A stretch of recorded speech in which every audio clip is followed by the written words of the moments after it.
Evening, we're about to start. Welcome and thanks everyone for attending our event this evening.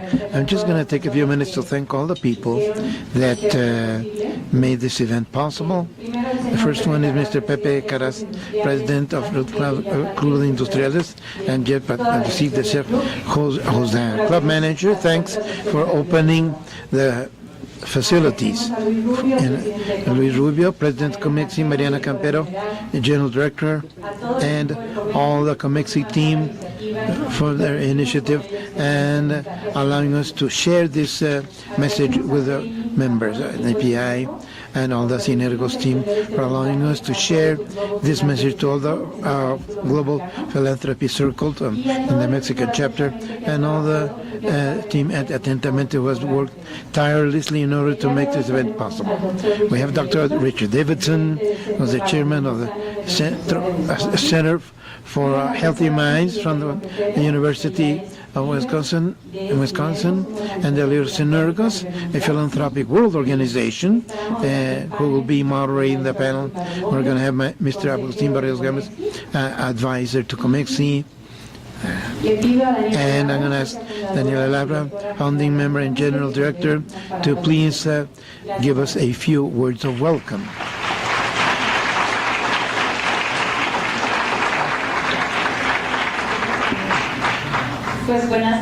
Well, good evening, everyone, and welcome, ladies and gentlemen. My name is Daniela Labra, as was said by I'm the director of Atentamente Consultores. For us, it's an honor to be here with you and with our panel members. Thanks for being here, and also very thankful, as Catalina said, with the Club Industriales, Comexi, and Synergas, and especially with you, because you have given us your time, because we have come to meet in spite of the rain and lack of water and our other people who have died in this very syncretic Halloween. But what for? Well, to think about a new leadership, about how to educate and learn skills for personal and social well-being. And if everything fails, don't forget your bottles of water. You may take one in case of any contingency. We are very happy to see faces of happy friends, and for all the people, and for also all the people committed with Mexico. Today we face numerous challenges. We're number one in labor stress. 70% of our children report having been harassed or bullied by their parents. And when we are worried, we want for our children and young people to receive an inclusive, complete, and equitable education that will really prepare them for the future, as well as adults. We as adults, we want to experience much greater social harmony and a country that may flourish, not only economically, but also socially. We have a challenging future ahead of us. So talking about well-being is a need. It's not something that's done for fun. And the most immediate search of each one of us in anything and everything we do, privately, publicly, at home, and the policy that we carry out or that we do not carry out. But what does well-being mean? Well, what do we wish to experience? Today, we'll hear that well-being is a skill, because competencies and knowledge is something that we have to develop as a society to strengthen that skill and that well-being. This will be a point of reference, but we need something to guide us, because there's no progress that's worthwhile if that progress does not have at the center the people, because the world has more information than ever. That doesn't make us be better informed and with more means of communication, but we're not better communicated. The great challenge of our times is how to learn to do and to get together, not just survive, but flourish, and that is possible. Well-being is not a gift; it's a skill that can be developed, and it can be developed for everyone. So we want to thank you for having taken your time to think together and listen here about the philanthropy, neurosciences, organizational sphere as well, and bring together the talent and the work of all Mexicans, both publicly and privately, so we might make progress, considering the steps that have already been taken, so that we may continue to build a country and a world for everyone between all of us. So thanks once again for being here, and I'm going to leave you with our presenters. Thank you very much.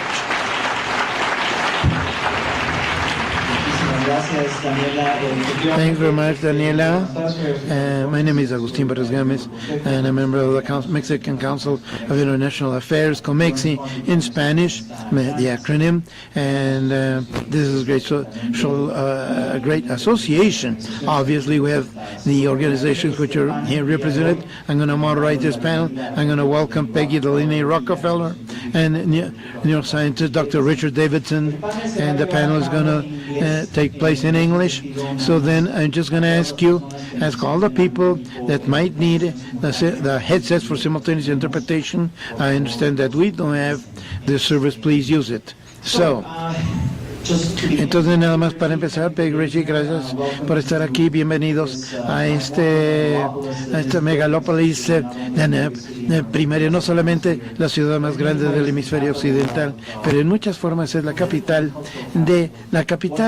política y cultural de lo que fue Norteamérica en un principio. Es una ciudad muy importante para nuestra región y es muy adecuado que hablemos de estos temas en este siglo XXI. Hoy el país y nuestra región enfrentan numerosos retos importantes, significativos, incluyendo la violencia, la desigualdad, la corrupción de nuestro lado de la frontera, un racismo creciente del otro lado de la frontera, y todo esto también me sospecho que tiene que ver mucho con lo emocionalmente limitados que somos como seres humanos, y me parece que por eso es tan importante que estemos aquí hoy. Así que México, gracias a los buenos oficios de muchas personas, muchos que están representados aquí en la sociedad civil, en la UNED, en el Ministerio de la Educación, hemos dado un paso para dar a las personas las herramientas para el aprendizaje social y emocional, lo que se conoce como SSL.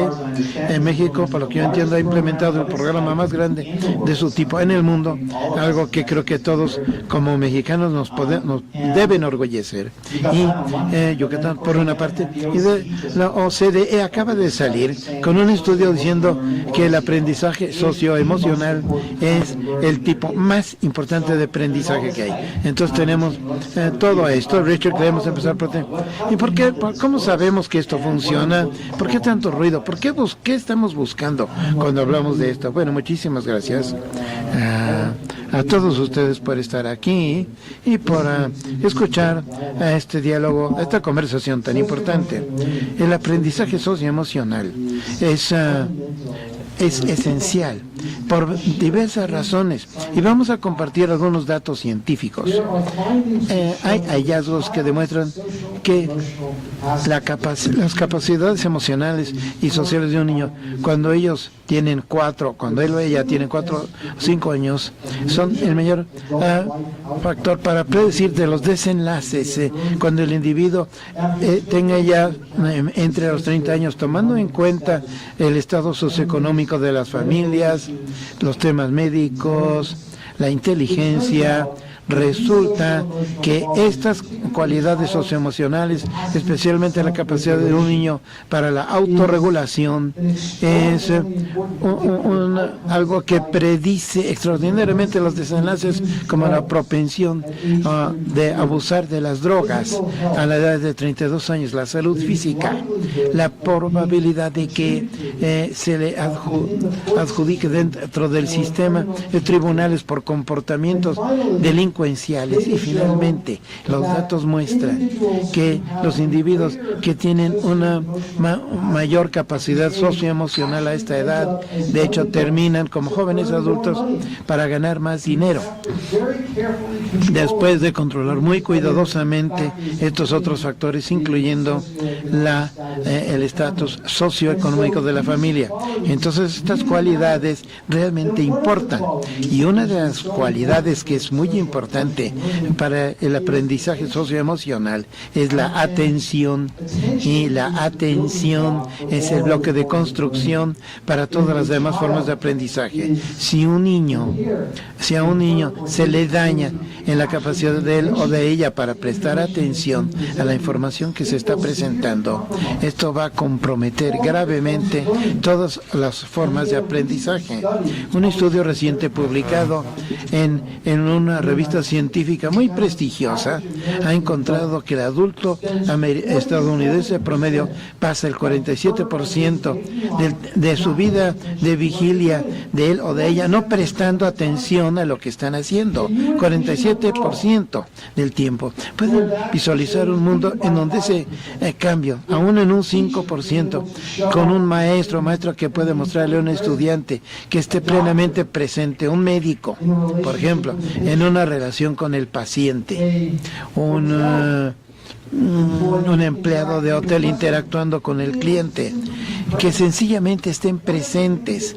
Una de las cosas que hemos aprendido en la ciencia moderna es que estas cualidades, de hecho, se pueden educar, se pueden elicitar y florecer. Y regresando a esto, nada más para asegurarnos de que hablamos, ¿cuáles son algunas de estas herramientas? ¿Cómo se ve esto en realidad? Bueno, el éxito. ¿Cómo se ve el éxito? El éxito tiene la apariencia. Podemos medir el éxito en dos formas distintas. Podemos medir aquello que consideramos como los indicadores proximales del éxito. Los hombres de ciencia tienen estrategias para medir las cualidades como la atención, que podemos medir rigurosamente, pero pueden predecir desenlaces más distales. Define distales, por favor. Distal es lo que está más lejos en el futuro, o sea, el poder ser un mejor estudiante, el obtener mejores calificaciones, es un desenlace distal que se debe ver influido por estas cualidades.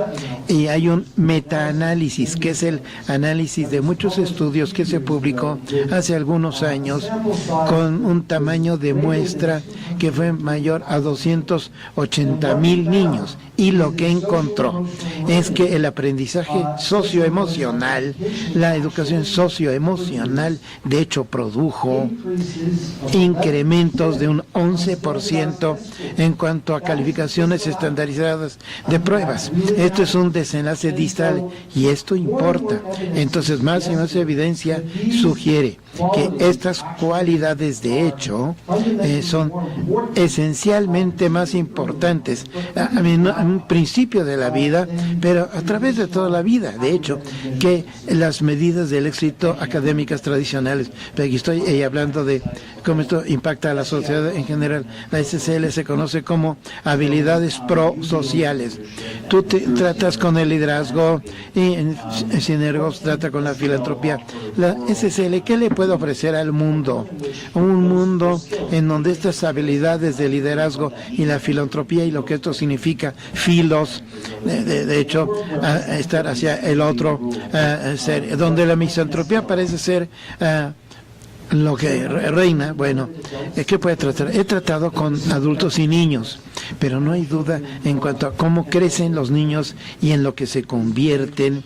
Depende en mucho de que llegan a tener la SCL o no, acrónimo en inglés, es cierto. Es un tema en donde enfrentamos traumas o dificultades en algún punto de nuestra vida, y me encanta escuchar a Richard porque aprendo distintas formas de expresarlo cada vez. Entonces, el que lo articula como la capacidad de estar presente, enfocarse, es una forma de decir aquello de lo que estoy hablando. O sea que estos traumas, estas dificultades crean dentro de nosotros obstáculos, ahora puedo decir, a estar presentes. ¿Y qué significa esto? Significa que si vamos a ser líderes, dirigentes, la mejor persona del mundo, haciendo lo mejor para hacer nuestro trabajo y ser buenos miembros de la familia, ayudar a que el mundo mejore, tenemos que vencer las cosas que nos distraen y evitan que estemos presentes. Y el tipo de talleres y eventos que hemos estado realizando en un periodo de unos 15 años permiten habilitar que las personas, en primer lugar, reconozcan lo que son estos obstáculos y que a menudo se expresan como temor, que yo veo como lo contrario del amor o la vergüenza, en donde uno ni siquiera siente que ni siquiera merece existir, y estas cosas que querramos ocultarnos. Lo que necesitamos en el mundo, y esta es la materialización del SSL, es personas que tengan la confianza en sí mismos, que son confiables, para que las personas confíen en ellos y vean que son auténticos y pueden llegar a través de divisiones, como en sociedades divididas como México y Estados Unidos, y muchas veces nos contraemos hacia nosotros mismos. Una vez que las personas pueden hacer esto, y si todos tenemos más SSL como niños lo haríamos mejor, pero yo trato con personas que muchas veces no han tenido esto y entonces tienen que recuperarse como adultos. Una vez que tenemos esto, podemos hablar desde el corazón, las personas confían en nosotros, tenemos nuestra propia representación a la que podemos traer a lo que llamamos solución de problemas en colaboración, de manera que otras personas que representan a otros pueden traer a sus personas, y se puede construir la confianza a través de las divisiones, trabajando sobre problemas de temas económicos o de salud o de lo que se trate, que tratamos de vencer. Entonces así es como haríamos la ecuación entre la necesidad inicial de que la SSL llegue a dar seres humanos previamente realizados, o si no lo hemos tenido como niños, lo que podemos hacer para vencer esto. Y esto es parte de la respuesta, pero se me pidió que hiciera esta pregunta: ¿qué pasa cuando no se tiene un énfasis o un hincapié en las habilidades, en el aprendizaje socioemocional, en el apogeo, en el pináculo de la sociedad de hoy? Por ejemplo, en el Valle del Silicón se tiene ejemplo de personas que tienen graves deficiencias en algunas áreas en su inteligencia emocional, para ponerlo en la forma de su coautor, Dan Goldman, que así lo expresa. Cuando no se presta atención a estas cosas, parece que empezamos a tropezar con los temas de los que hablaba Peggy. Bueno, una de las cosas que mencionó Peggy es el temor. Lo que conocemos es que el temor contrae la conciencia,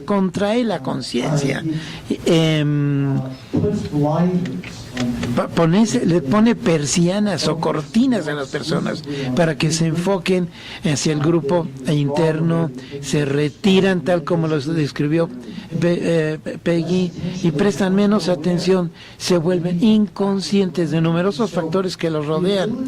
Entonces la capacidad de relacionarnos en una forma más saludable al temor, y tanto de eso lo recibimos de los medios, es un representativo importante de la ausencia de aprendizaje, y entonces nos vemos secuestrados. Entonces, en lugar de ser el impulsor, el timón, lo que dirige nuestra propia mente, permitimos que la mente se vea barrida como un bote de vela en un mar turbulento que ha perdido su timón. Y esto es lo que le pasa a la mente cuando no se le ha capacitado en esta forma, y esto lleva a muchos problemas.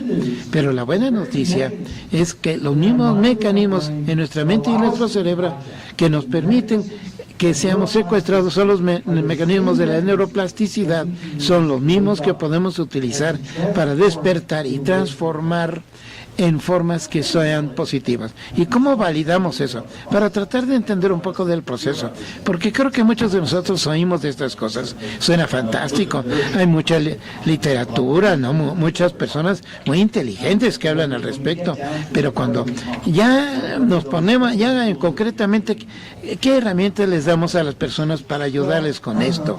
Bueno, esta es una oportunidad de decir un poquito acerca de atentamente, estoy aquí realmente porque por un profundo respeto por lo que es que está haciendo atentamente aquí en México.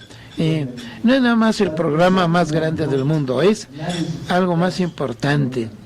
y es que es el mejor programa del mundo. El simplemente ser el más grande es algo, pero si no es de alta calidad, pues realmente es mucho menos significativo. Realmente es el mejor. Y miren, yo he visto muchos de estos programas, he ido a muchas partes del mundo, pero este es un programa que está informado por la ciencia moderna, así como por tradiciones más antiguas, de lo que se pueden tener percepciones acerca de cómo podemos adiestrar a la mente de formas que son saludables. Y hay ejercicios sencillos que podemos hacer, podemos pensar en ellos como ejercicios mentales. Es el equivalente del ejercicio físico, pero de la mente. Y si regresamos 50 años, el papel del ejercicio físico en la rutina semanal era muy distinta.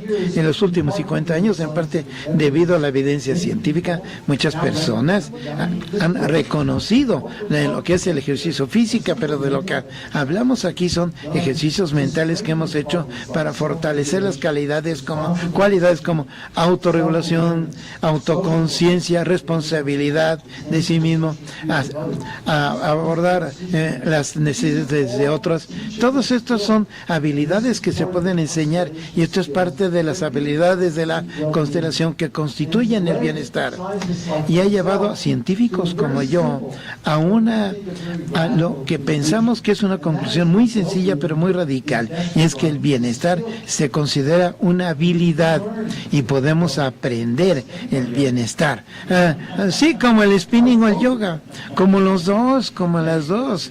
Peggy, ¿cuál ha sido tu experiencia? Creo que has planteado un punto muy importante, y es que hemos reconocido, hemos internalizado muchos aprendizajes en los últimos 50 años acerca de cómo funcionan las cosas, cómo podemos convertirnos en seres aún menos más saludables, y tú sabes el papel que juega todo esto. Cuando se dice ejercicios mentales, empiezo a referir esto a las experiencias que he visto y que también conozco, y me hace pensar en ejercicios sociales también, porque mucho de esto es interactivo. Entonces permítaseme dar un ejemplo que me parece que le he estado diciendo a Catalina que debe de conocer este grupo en Sudáfrica. Es un grupo, es una fundación que eligió un estado en Sudáfrica que estuvo dispuesto a invertir en la creación de estándares más elevados de educación. Pero lo interesante es cómo lo hicieron. No se trataba de cuestiones académicas. De hecho, la persona que fue el financista y el creador llevó a cabo un retiro que condujimos, y tuvo un impacto personal sobre él a través de la interacción que él había tenido con el grupo. Lo que hizo es que en estas comunidades, y esto es en un estado, él llevó a los maestros a un retiro, y como sabemos, a los maestros se les subvalúa, se les paga mal, necesitan aliento y necesitan el aprendizaje socioemocional, que es lo que está haciendo atentamente.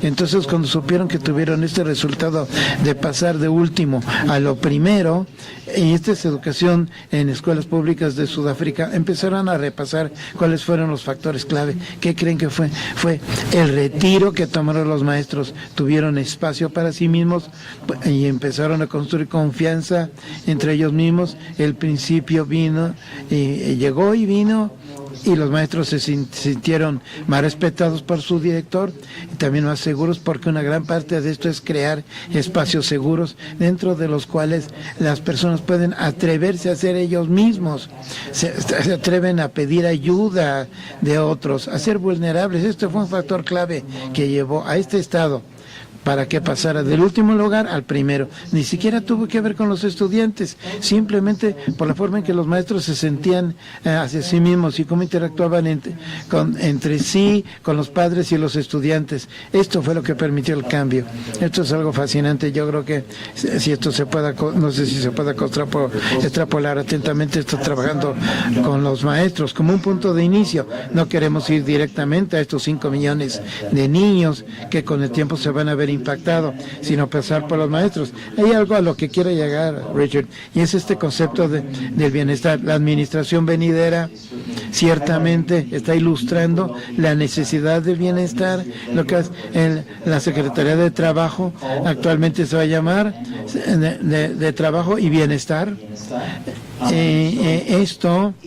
Si nos pudieras decir un poquito, tú eres uno de los investigadores principales de este tema a nivel mundial, ¿qué debiéramos de buscar para saber cómo implementamos un programa que realmente ayude en términos del bienestar? Bueno, en nuestro trabajo hemos enmarcado al bienestar como formado por 4 elementos claves constituyentes, que científicamente es conocer algo de los mecanismos cerebrales. Los menciono muy brevemente. El primero le llamamos la conciencia. La conciencia incluye la capacidad básica de la atención, como se mencionó anteriormente. El segundo elemento constituyente es la conexión. Esto es relevante a mucho de lo que Peggy ha descrito, y se trata de lo que son los elementos clave de relaciones interpersonales y sociales exitosas, con la confianza, la empatía, el cuidado, la bondad, el cuidado. Todas estas son partes de la conexión. El tercero, llegamos a la percepción interna. Y la percepción interna en esta narrativa que tenemos en torno a nosotros mismos.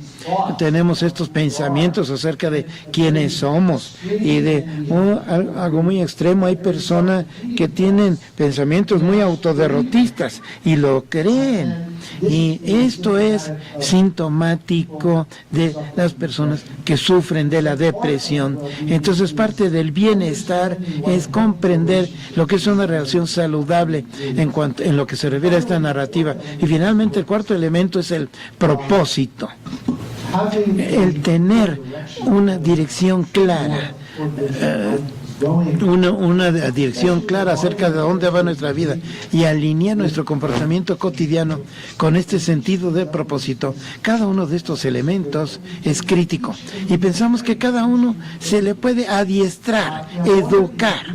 Y una de las cosas interesantes acerca del bienestar que deseo mencionar en esta conversación aquí es que el bienestar no es nada más una cualidad psicológica subjetiva. Importa para muchas otras cosas en nuestras relaciones sociales, y también en nuestro bienestar físico. ¿Y cómo lo mides? Bueno, permíteme darte un ejemplo. Esto viene de un estudio que se publicó en la literatura científica, que se realizó en una institución de atención a la salud, una de las más grandes de Estados Unidos, que se llama Aetna. Una gran organización muy conocida. Ellos tenían un programa de bienestar para sus empleados que incluía a muchos de los elementos que utiliza atentamente para los maestros. Nos enseñaba también como lo hace atentamente. No son uno de nuestros patrocinadores, como se podrán dar cuenta. Bueno, hicieron este programa, y una de las cosas que rastrearon, puesto que eran una organización de atención a la salud, rastreaban la salud física, especialmente los costos de la salud, y vieron que hay una reducción promedio de $113 al mes por empleado un año después de este programa. $113 por mes por empleado. Entonces, esto pensamos que realmente importa, y hay mucha investigación epidemiológica que indica que el bienestar y la salud física están muy correlacionados. Entonces, podemos promover el bienestar, podemos hacer una diferencia en términos de la salud física y los costos de la atención a la salud. Regresando a Peggy, algo que mencionaba Richie, por el momento lo que debemos atender es la realidad. Entonces, esto fue por William James, que fue un gran psicólogo. Bueno, entonces lo que consideramos la realidad en la narrativa que creamos, sé que su organización trata mucho con este aspecto de la narrativa. Las historias que nos contamos unos a otros se convierten en nuestra realidad. ¿Cómo podemos cambiar la narrativa? ¿Cómo podemos pasar de ser sociedades que en este momento parecen ilustrar lo que es la misantropía, a pasar a lo que es la filantropía? Muy bien. Yo creo que un principio consiste en empezar a relacionarnos unos con otros de una manera distinta. Y voy a hablar nada más de los Estados Unidos porque yo vivo allá. La polarización que existe actualmente en Estados Unidos es tan destructiva. Y muchas personas afortunadamente empiezan a darse cuenta de esto y empiezan a darse cuenta de que la polarización viene de muchos factores, incluyendo el temor, por cierto. Y se está fomentando por distintos grupos.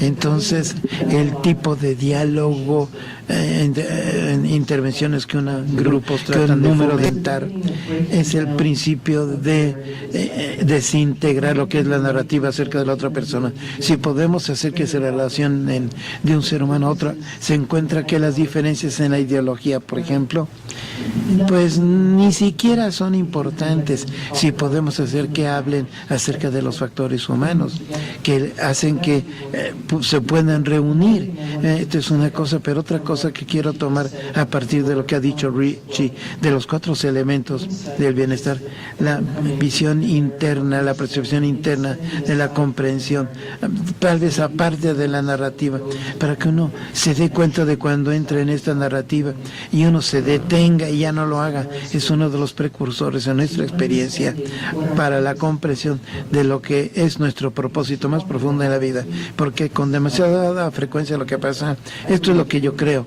Yo creo que cada uno nacemos con el propósito de nuestra alma, de nuestra vida en esta tierra, pero se tiende a enterrar, a descubrir, porque se gana más dinero de una forma aunque no es lo que queremos hacer. Entonces hay ejemplos de eso, pero una vez que empezamos a hacer de lado estas capas de esto es lo que tengo que hacer y entrar y empezamos a preguntarnos, bueno, ¿quién soy yo realmente? ¿Cuál es mi propósito en la vida? Lo que automáticamente surge es filos, el deseo de ayudar a otros, de salir de nosotros y ayudar a otros, y esto nos hace sentir mejor, ¿ves?, con nosotros mismos. Si estamos pues completamente aislados por la miseria, por nuestro aislamiento, hablamos del yo pequeño, el yo que se contrae, pero si podemos vencer algo de esa narrativa, nunca la venceremos del todo. Esas narrativas vivirán con nosotros, pero si las podemos observar y decir, ahí está mi narrativa hablando otra vez, y en lugar de eso tenemos el valor de hablar con alguien que sea de una perspectiva distinta, de otro estrato social, otro sector de la sociedad, con respeto y curiosidad, y no nada más juzgarlo. Todas estas cosas, y el tener el espacio, o sea, el espacio emocional así como físico, de bajar un poquito por debajo pues a través de la meditación y más allá de la plática intrascendente, podemos ir con un grupo afuera y podemos empezar a tener acceso a lo que es lo que fue nuestro propósito original. Y aunque las exigencias de nuestra vida no nos permitan nada más abandonar la vida actual y hacer lo que realmente para lo que estamos hechos, el propósito casi siempre tiene algo de servicio, y una vez que podemos tener acceso a este deseo de llegar a este servicio, yo lo llamo servir con amor, empieza a cambiar la ecuación dentro de nosotros, con el grupo con el cual interactuamos y con el tiempo, con la sociedad. Lo has planteado hermosamente, Peggy Rich, en términos de a dónde donde la llanta le pega a la carretera, en temas como la violencia en nuestra sociedad, el racismo en Estados Unidos, cómo se vincula desde un punto de vista científico. Bueno, se vincula en varias formas distintas, se vincula o se acopla. Uno de los elementos centrales o nucleares que vemos en los programas que promueven el bienestar es la reducción de esta idea la violencia implícita. No, el prejuicio implícito. El prejuicio implícito es un prejuicio inconsciente hacia otros que en mucho está en la raíz de la polarización a la que se refería Peggy en los Estados Unidos hoy. Y hay mucha evidencia, inclusive cuando una persona, cuando en un cuestionario dicen que no están prejuiciados hacia un grupo u otro, les garantizo que si los trajera aquí al laboratorio, les podría demostrar que sí tienen prejuicios, porque son medidas más sutiles, ¿no? Sí, en la casilla por el voto. De hecho, esto afecta al cerebro realmente en formas extraordinarias. Sabemos que en Estados Unidos hoy más del 90% del pueblo caucásico o blanco se les muestra una cara de un afroamericano, muestran una mayor activación en las zonas de miedo del cerebro, y cuando a los afroamericanos se les muestra lo mismo, el 75% muestran el mismo patrón de activación y muestran mayor temor hacia su propia raza. Esto sugiere que este prejuicio es tan invasivo, pero lo bueno es que estos mecanismos que permiten que se nos mete el prejuicio, se puede dar origen a oportunidades para la transformación. Entonces, hay algunas otras cosas que decir, especialmente acerca de los comentarios que hizo Peggy. Otra área de investigación que está recibiendo cada vez más atención indica que cada ser humano parece entrar al mundo con aquello que llamamos con una bondad básica innata, y prefieren ser prosociales. Y pueden ver esto en los infantes muy pequeños, antes de que las exigencias de la vida se apoderen de ellos. Entonces, esto realmente es quiénes somos en nuestro núcleo.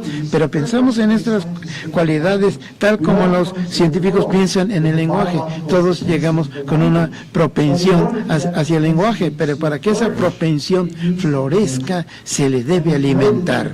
Y sabemos que hay casos de estudios de niños educados que no desarrollan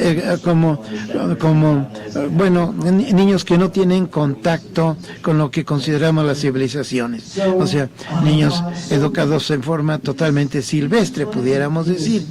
Estos datos sugieren que realmente sí tenemos esta preferencia por un comportamiento prosocial, por la generosidad, y la forma que por sí solo es mejor para activar esto es a través de la generosidad.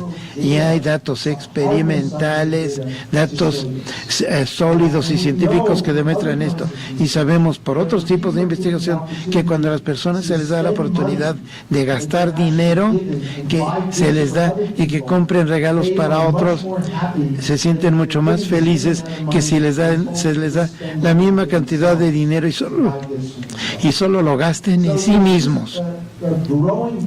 Hay un cuerpo creciente de evidencia científica que apoya esto, y el tipo de programas que atentamente está implementando, y los programas en los que podemos pensar en la raíz están diseñados para alimentar estas capacidades básicas.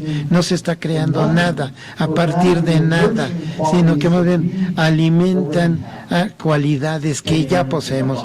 Y para captar lo que estaba diciendo Richard, hemos mencionado atentamente, pero esta es una empresa muy grande que no nada más incluye lo que es que el hecho de que sea no lucrativa, también incluye el programa de desarrollo de la ONU, también a la Secretaría de Educación, y también sería remiso o omiso en el caso de México de cómo la Universidad Iberoamericana ha sido instrumental en cuanto a ayudar. Esto es se requiere una aldea bueno, una megaciudad o un país de 127 millones de habitantes, algo de lo que puedo extraer cuando me voy de conferencias en donde participo. La gente pregunta, ¿y yo qué puedo hacer? Sabemos qué están haciendo ellos, pero nosotros, ¿qué podemos hacer a nivel individual? ¿Y ustedes cómo trabajan en eso en su organización? Me gusta pensar en el tapicería, en el tapizado social, en cuanto a cómo se ve nuestra sociedad. Y si lo desglosamos, en cada trama que cruza cada tramo, en la forma en que funciona, es que si hay fuerzas, o sea, las personas, en cada una de esas intersecciones que fortalecen los lazos sociales, el capital social, se le necesita en comunidades, en familias, en ciudades, en el gobierno, en el sector de negocios, en la sociedad civil, en las organizaciones religiosas. Sin embargo, en la sociedad compleja de hoy, lo que se necesita todavía más que estas intersecciones individuales son estas mayores que atraviesan distintos sectores.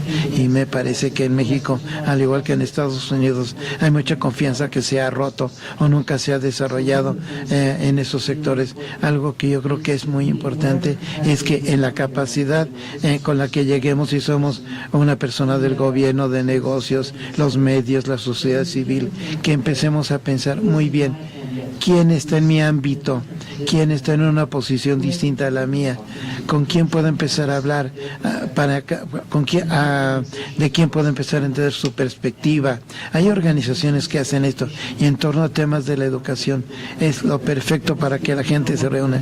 No debe haber nadie en México que no entienda que cómo se desarrollan los niños es lo más importante para el futuro del país. Si hay un tema que por sí solo, en torno al cual las personas deben de poderse reunir, hay que empezar a desarrollar los círculos en cada población, en cada aldea, en cada ciudad, en cada estado, de manera que esto realmente puede llegar a su fruición. Y quiero volver a los maestros, porque los maestros son tan fundamentales para esto. Claro que no se puede hacer con los estudiantes si los maestros no saben trabajar con ellos, y si los maestros no se sienten bien acerca de sí mismos. El trabajar con la Secretaría de Educación en torno a esto, de facultar a los maestros para que tengan algo de aprendizaje socioemocional y luego ver las formas en que ellos pueden llevar esto a las escuelas, es muy importante. Pero es una tarea tan grande que se requieren organizaciones que trabajen con los padres, porque si los padres no las tienen, será más difícil para los niños. Se requieren organizaciones comunitarias, porque a la comunidad se le debe reunir. Se requieren los negocios, el comercio, que entienda esto e invierta en el futuro de los niños de México, y más significativamente el gobierno, de arriba hacia abajo, que realmente esté detrás de esto para asegurarse de que esto sea una prioridad para todos los mexicanos de parte de los niños, pero involucrándonos a todos. Bueno, ¿hay alguna esperanza en términos de una capacitación correctiva? Hablamos de los niños son el futuro, pero a fin de cuentas, estas sociedades tienen temas hoy, y estos temas bien pueden matarnos a todos. Entonces, ¿hay algo correctivo? ¿Hay alguna intervención que se pueda hacer? Yo creo que sí hay una intervención que realizar, y creo que tenemos una obligación moral como sociedades modernas de involucrarnos con estos temas en una forma muy seria, porque el mismo futuro de nuestra civilización o nuestro planeta como lo conocemos depende exactamente de estos temas. Yo veo, a pesar de todas las dificultades en este país y en los Estados Unidos y en muchas partes del mundo, yo veo muchas señales de esperanza. Yo creo que estamos reconociendo el reto del curso en que actualmente nos encontramos, y me parece que uno de los elementos más importantes consiste en visualizar cómo se va a ver en un futuro que será distinto si las personas toman a su mente en serio. Una de las cosas que digo con frecuencia es que cada persona que está sentada aquí se cepilla los dientes 1 o 2 veces al día. Los humanos no llegaron al planeta aprendiendo a cepillarse los dientes. Esto lo aprendimos como una forma de higiene física y personal. Podemos aprender a tratar a la mente con el mismo respeto que tratamos a los dientes. Y perdónenme si hay dentistas aquí, pero yo creo que la mente probablemente es probablemente más importante que los dientes. ¿Es neurodentista? ¿Es esa la idea? Bueno, creo que es en realidad parte de que nos importe este recurso precioso que tenemos. Y creo que es posible. Cuando Martin Luther King dio su famoso discurso en los Estados Unidos, cuando la situación era bastante desolada y el racismo era rampante como lo es hoy, el título de su discurso no fue "Tengo yo una pesadilla", no. Creo que fue muy importante no permitir que los problemas en nuestras sociedades nos derriben, sino ver que un modo alternativo de ser, que es absolutamente posible y que cada uno de nosotros puede adoptar y tener esta visión, es parte de lo que nos permitirá, me parece, transformar nuestra realidad. Y comentando esto, ¿tienes un sueño, Peggy? Sí. Pero yo siempre me pongo en riesgo cuando trato de decir algo científico en frente de un neurocientífico. A ver cómo se pasa esto. Según entiendo, tenemos más neuronas en el corazón y en el intestino que nuestro cerebro. Entonces yo creo, en un minuto, él nos dirá si esto es falso o verdadero. Pero nada más síganme un momento. Miren, ya sea que eso sea técnicamente cierto o no, permítaseme decir esto, que cuando Richie habla acerca de la mente, yo creo que también hablamos del corazón y del espíritu y de la entraña, y creo que la integración de estas lo que nos hace íntegros y totales, y esto es lo que representa la salud socioemocional total. ¿Quiere responder a eso o vamos bien? Sí, los detalles técnicos no son importantes. Lo que es importante es el corazón de Peggy, que es realmente hermoso, y la idea de que es el corazón y la entraña es crítico. Y es porque el bienestar está conectado a la salud física, y este material se materializa y no nada más transforma nuestras impresiones subjetivas, sino transformar nuestra alma en una forma profunda que incluya nuestro cuerpo. Yo me encontré con la definición de la sabiduría en el diccionario, y no sé qué diccionario, pero tomó en cuenta estas 3 cosas. Era el conocimiento, la cabeza, la comprensión, el corazón, y la intuición, la entraña. Entonces, creo que depende del número de neurones, hay algo que hemos sabido siempre, que básicamente cuando menos la revolución cognitiva. Entonces podemos dejar abierto nuestro foro. Tenemos como media hora para las preguntas, y creo que será una forma muy buena de proseguir el diálogo. De otra manera, ciertamente podemos seguir hablando aquí arriba, pero no sé si hay alguien que tenga alguna pregunta. Any questions? Or if we have a microphone available to be taken to whoever might have a question to ask. And you may remember that there's simultaneous interpretation. Recuerden que hay interpretación simultánea, que el moderador es perfectamente bilingüe.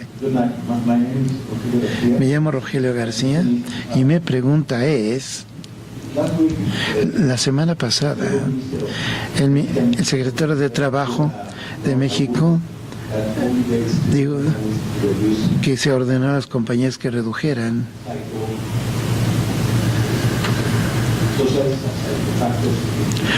los factores psicosociales, porque México los trabajadores de México, de un 43, un 45% tenían problemas. ¿Cómo pueden ayudar estas habilidades psicosociales para ayudarle?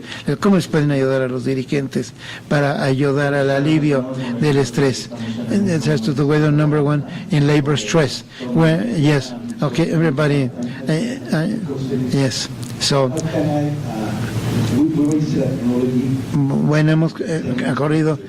Se ordenó que se redujera el estrés a los trabajadores. ¿Cómo podemos tratar de expandir esta tecnología y hacer aquello que ustedes dicen para demostrar que funciona en cuanto a la reducción del estrés? El papel del trabajo y el estrés es muy importante. Nuestro centro ha estado trabajando con muchas grandes corporaciones, algunas de las corporaciones más grandes del mundo, que reconocen esto como un problema de gran significación. No es nada más en México, sino realmente es un tema global. Y nosotros volvemos a la importancia aquí de cultivar el bienestar como un elemento importante en el sitio de trabajo. Y si esto fuera una práctica comúnmente adoptada, se incorporaran los escenarios de trabajo en sus rutinas diarias, yo creo que mucho puede cambiar como consecuencia de esto. Y creo que nosotros vemos que hay medidas biológicas, mediciones biológicas del esfuerzo. Por ejemplo, de una muestra de la saliva podemos medir las hormonas que reflejan el estrés, y tenemos evidencia, nosotros siendo la comunidad científica, de que programas sencillos como aquellos que atentamente está implementando pueden reducir estos niveles de hormonas del estrés.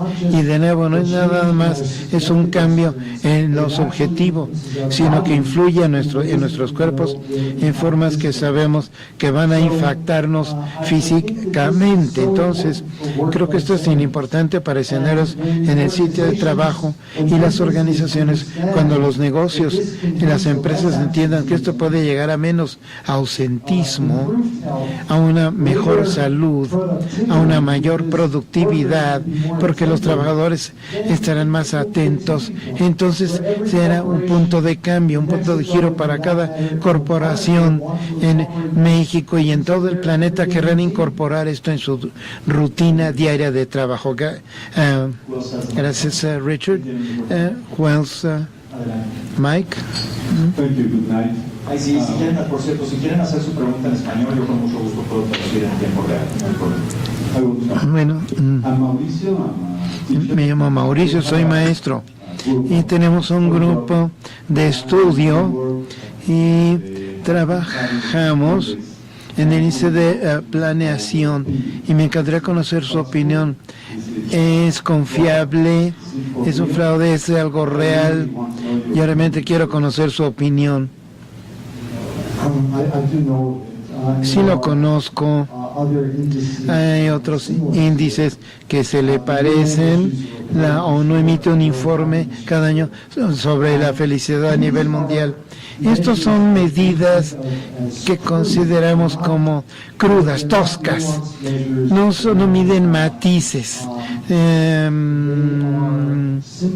Son sencillas, pero no tienen una gran validez científica, de manera que creo que pues en un inicio, pero tenemos que desarrollar herramientas mucho mejores. Y uno de los desafíos importantes para la investigación científica en esta área es desarrollar medidas mucho mejores de estas cualidades o de estos aspectos. Who has a mic? Hola, gracias por hablar. I'm going to speak in Spanish. My name is Marta Diaz. I'm director of the Mindfulness Institute of Mexico, and I do believe in meditation. I think we have numerous technical practices for socio-emotional education, and not only for young people and for universities, but also for enterprises and corporations. This is my question. Unfortunately, when we're in companies, I, as a director of the Institute, I have also been, I have been in the diplomatic service.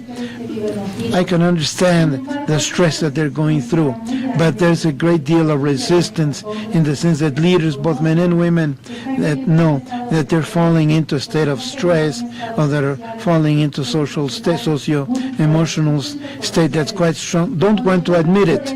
And when I offer myself to give them the mindfulness course in order to relieve the stress, they say they don't need it, only their employees or their collaborators. What can I do in order to convince them? Well, leadership has to be clearly shown, very genuinely, through all these kinds of proofs of evidence. Perfect. Peggy understood it, so I have to So, of course, translated. Bueno, claro que el dirigente individual, el líder individual, debe llegar a un punto en que reconozcan que no solamente sus empleados, sino que ellos también necesitan algo de este tipo. Yo tengo un par de sugerencias, y una de que la influencia, unos colegas, unos iguales influyen en otros. Si hay algunos líderes o colegas, hablas de negocios, pero esto sería igual en el gobierno, en la sociedad civil.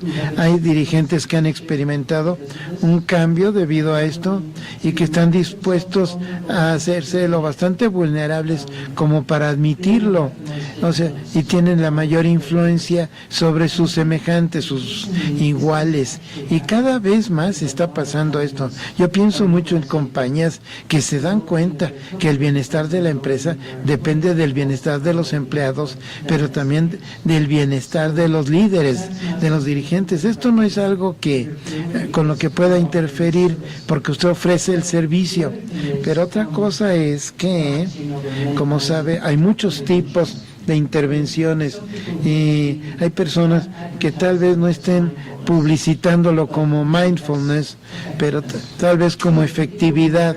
Entonces, para las personas que están muy en su mente, a lo mejor sería una estrategia más efectiva utilizar algunas de las estadísticas que Rich y Dan Goldman tienen acerca del desempeño de las empresas y sus empleados, y empezar ahí en lugar de la cuestión del mindfulness o de lo que es del corazón. Rich, me gustaría que entres ahí, porque acabas de escribir un libro con Dan Goldman, el autor de la inteligencia emocional. Hay muchas palabras para esto. Una de esas es mindfulness, que pues efectividad, o sea, como ser, bueno, si uno no está consciente, no tiene la mente lo que está haciendo, ¿cómo puede ser efectivo? Pero si puedes profundizar en esto, ¿de qué estamos hablando? Bueno, pues me parece que en primer lugar es importante que se reconozca que, bueno, no hay una receta para todo, no es un tamaño en el que quepan todos, no hay estrategias. Peggy estaba aludiendo a la promoción de estas cualidades. Creo que es importante que no privilegiemos una estrategia en especial, porque sabemos por la evidencia científica que hay distintas estrategias que pueden ser más efectivas para distintos tipos de personas, perdón. Entonces, realmente apoyamos a los comentarios de Peggy acerca de la importancia de los iguales que hablen, colegas del mismo estatus. Sabemos que una de las formas más poderosas del aprendizaje es lo que podemos considerar como el aprendizaje social, a través de la corporización de estas cualidades en otros, o sea, la materialización física de las cualidades en otra persona, que las cualidades que vemos materializadas, en lugar de hablar de ellas y experimentarlas. Esto es un modo muy poderoso de comunicar la importancia eficacia y el poder de estos tipos de prácticas. Dar un ejemplo. Bueno, uno de los ejemplos que yo tengo la gran fortuna de haber pasado una buena parte de los últimos 25 años con el Dalai Lama, alguien que en mucho ejemplifica las cualidades como la compasión, y cuando uno está con él, uno lo siente, uno realmente lo siente, no es algo de lo que él tiene que hablar, aunque sí habla acerca de ello, pero simplemente estar en su presencia y experimentar las cualidades que emanan de él es muy poderoso. Él dio una plática en los Institutos Nacionales de Salud hace un par de años que yo ayudé a hacer arreglos para ella, y uno de los sitios que visitó en los terrenos que es la instalación de investigación biomédica más grande del mundo, hay un hospital en el campus donde la gente que están muy enfermas, están recibiendo tratamientos experimentales. Él caminó por estos pasillos y vio a los pacientes. 50% de los pacientes no sabían quién era él, y no importó. Él iba con cada uno de ellos y los tocó y nada más les preguntó cómo les estaba yendo. Y fue una acción compasiva. Estas son las cualidades que son infecciosas, y cuando uno experimenta esto, uno ve claramente lo que de qué somos capaces los seres humanos. Estos son ejemplos inspiradores, muy inspiradores. Okay, who has the microphone for the next question? Next.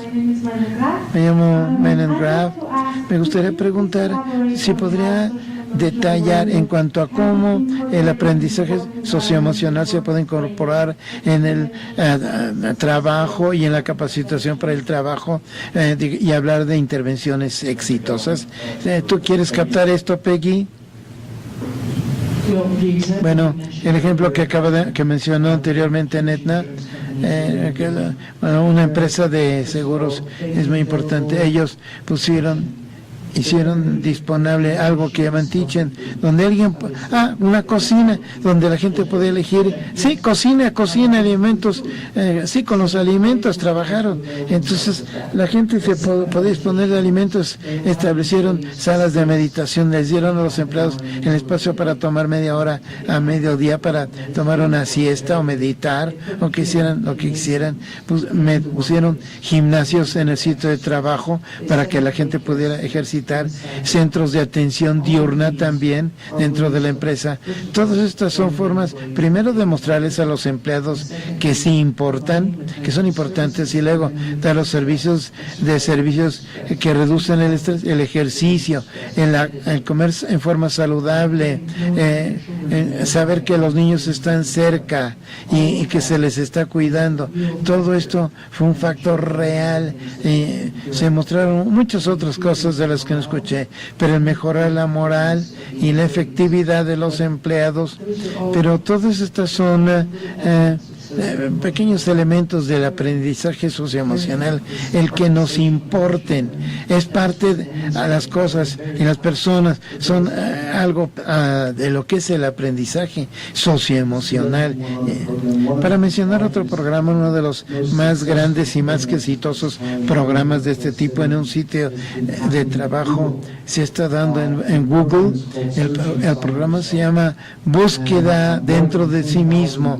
Más de 10,000 empleados de Google están pasando por este programa, e incluye muchos de los elementos de los que estamos hablando en cuanto a prácticas sencillas de la conciencia, de la conexión, y se hace en grupos en donde los empleados se reúnen, y también en donde se existe la oportunidad de compartir en el tipo de forma vulnerable que describía Peggy anteriormente, que es un elemento importante de este tipo de capacitación, y realmente requería un compromiso modesto de los empleados. No era más que un par de horas a la semana en que participaban. Les proporcionó la oportunidad, espacios para que hicieran esto, y podían hacer esto en su tiempo pagado, porque reconocieron que tener empleados que se sienten más felices en el trabajo, más realizados, más contentos y que se les prestaba atención era muy bueno para la organización. ¿Es caro o es caro no hacerlo? Yo diría que el no hacerlo es mucho más costoso que el hacerlo, y esencialmente lo que necesitamos, lo más importante, el elemento más importante en esto es la mente, que cada uno de nosotros está dotado de ella, ¿verdad? Y no tenemos que pagarla, ¿sí, no? Entonces yo creo que regresamos al tema del costo de atención a la salud. Creo que pensar en términos de dinero no es necesariamente en lo que importa, pero creo que hay un cuerpo creciente de que los beneficios en puros términos económicos son muy significativos. Y quiero mencionar otra cosa en relación a esto, que es la pobreza. Sé que el eliminar la pobreza es una posición muy importante en el nuevo gobierno mexicano. Bueno, solamente sé un poquito acerca de lo que se me ha dicho. Esto ciertamente es una aspiración inspiradora. Hay datos científicos duros que muestran que si tomamos a las familias en pobreza extrema y las medimos de forma aleatoria y les hacemos una transferencia de efectivo a unos niños y a otro grupo al que se le dan habilidades socioemocionales, y si uno ve varios años en el futuro a las consecuencias económicas, lo que se ve es que la prosperidad mejoró significativamente en términos económicos para los individuos que recibieron la capacitación socioemocional, significativamente más que las transferencias de efectivo. Entonces tiene sentido económico el hacer esto, y va a ser finalmente más costoso, especialmente si tomamos en cuenta el costo de tratar con la violencia, el abuso de las drogas y el comportamiento antisocial, y con todo este tipo de problemas en el futuro. Siguiente pregunta. Who has the mic? Hi, my name is Eduardo Macé. Me llamo Eduardo Macé. About a year and a half ago, Hace un año y medio estuve en la cumbre de Felicidad Mundial, donde se mostraban cosas tales como las de ustedes. Hola. And at this panel, Y en este panel they try to trataron de show this mostrar happy index. este índice de felicidad, And they were talking about y estaban hablando acerca de how well run qué tan felices son países bien manejados como Estados Unidos y México, que están dentro de los primeros 25. Y cuando tuve la oportunidad de tomar el micrófono, yo, dije, cuando hablamos de los más países, somos de los países más obesos en el mundo, o donde la diabetes llega a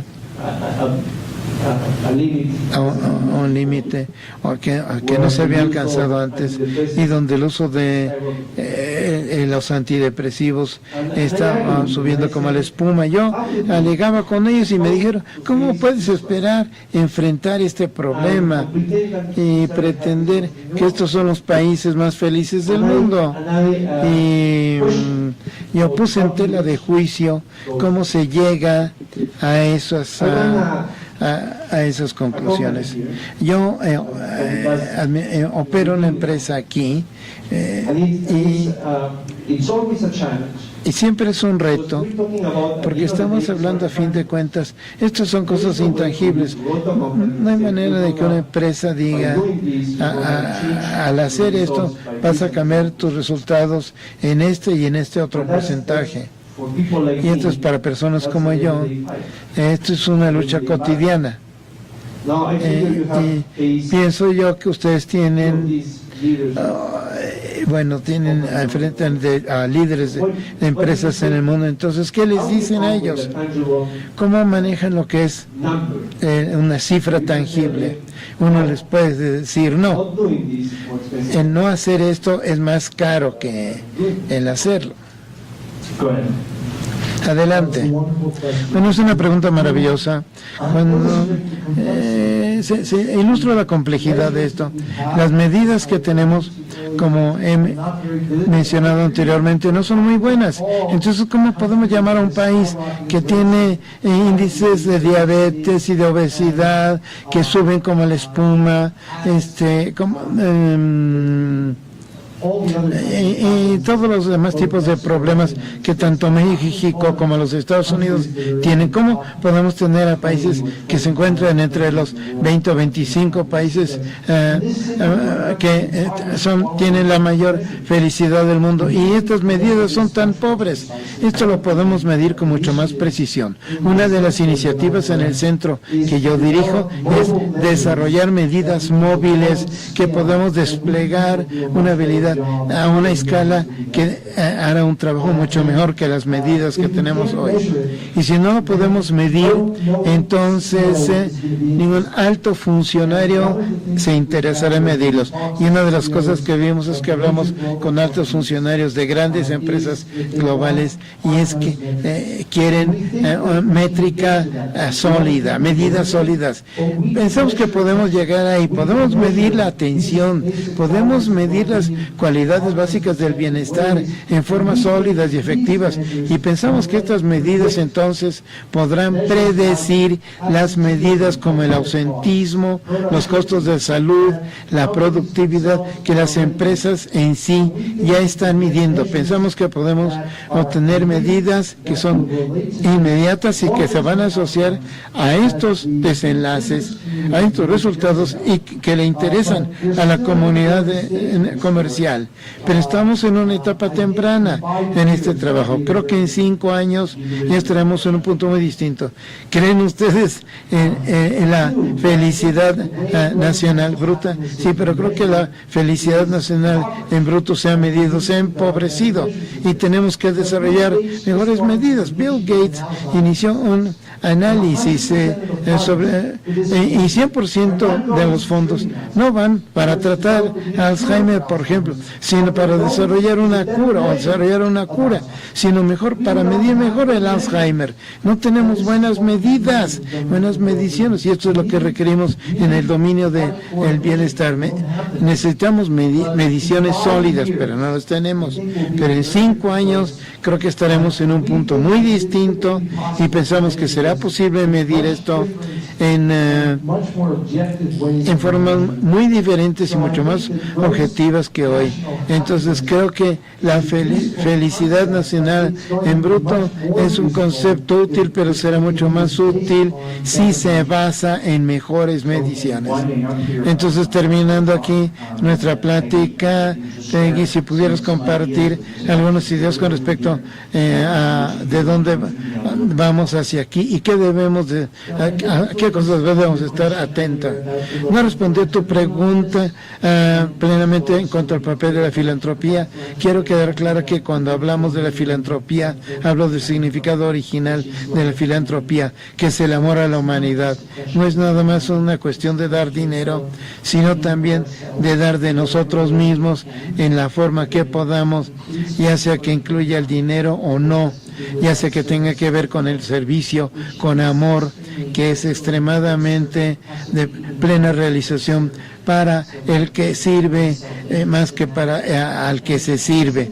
Y entonces yo diría que lo que mencioné anteriormente, el encontrar formas de reunir a miembros diversos de su propia comunidad, involucrarse en el diálogo y en la formación de confianza y en la participación cívica, pero no cívico contra el gobierno o contra los negocios, sino cívico en el sentido de que todos somos partes de la sociedad mexicana, todos debemos trabajar juntos, ya sea en la educación o la violencia, la corrupción o lo que sea, la violencia también. Dentro de cada uno de nosotros tenemos que asumir la responsabilidad de esto. ¿Cómo puedo vencer los obstáculos que me frenan y me impiden tener el valor de estar ahí, de ser vulnerable y de que me importen las cosas y que sirva yo con amor? A ver, Rich, ¿quieres tú servir con amor? Bueno, I love the unabashed use of love. Me encanta el uso del amor que no es tímido.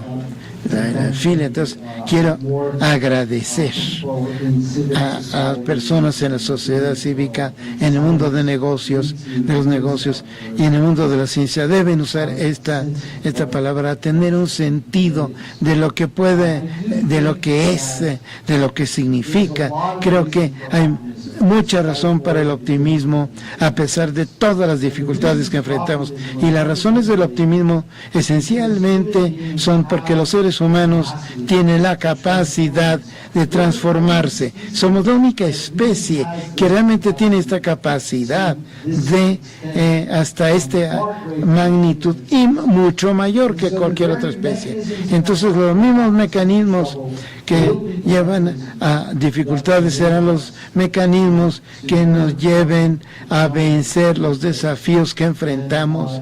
Y si todos tomamos esto, nos tomamos de corazón y entendemos que cada ser humano comparte el mismo deseo de estar libre de sufrimiento, ser feliz y tratar a cada persona con respeto, confianza y amor.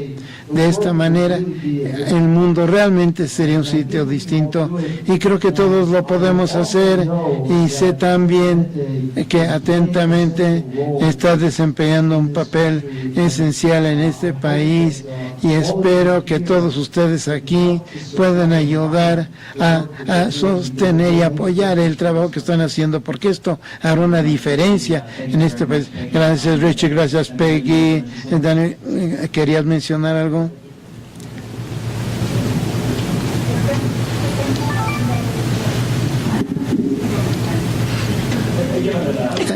The mic, please.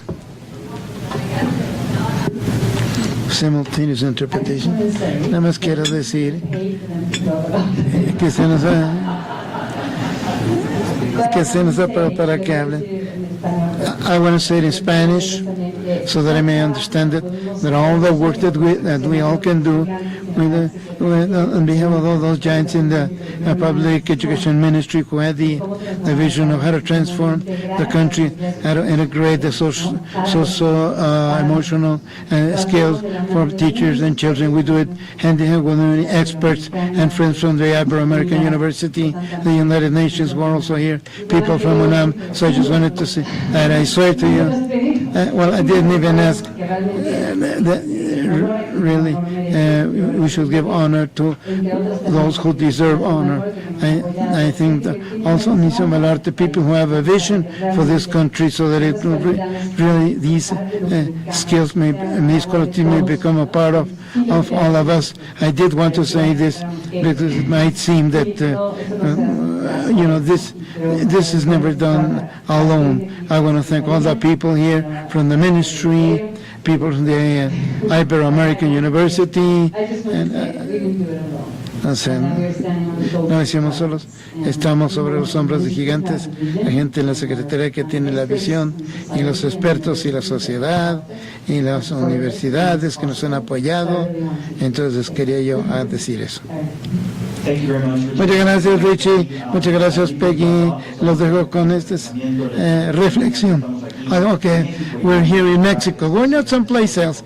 This has really been an effort on the part of a very important group of Mexicans here. This is international validation by means of the best institutions of research in this regard. But we come back to this point that Daniela just made. This is a program made by Mexicans, for Mexicans, with civil society, with the authorities, with foundations such as Banorte Foundation. And in this regard, all of us as Mexicans may truly feel proud of what we've done as a society. Let us try to carry it to the next level as it should be, and with this help, it's impossible not to do it. So thanks very much.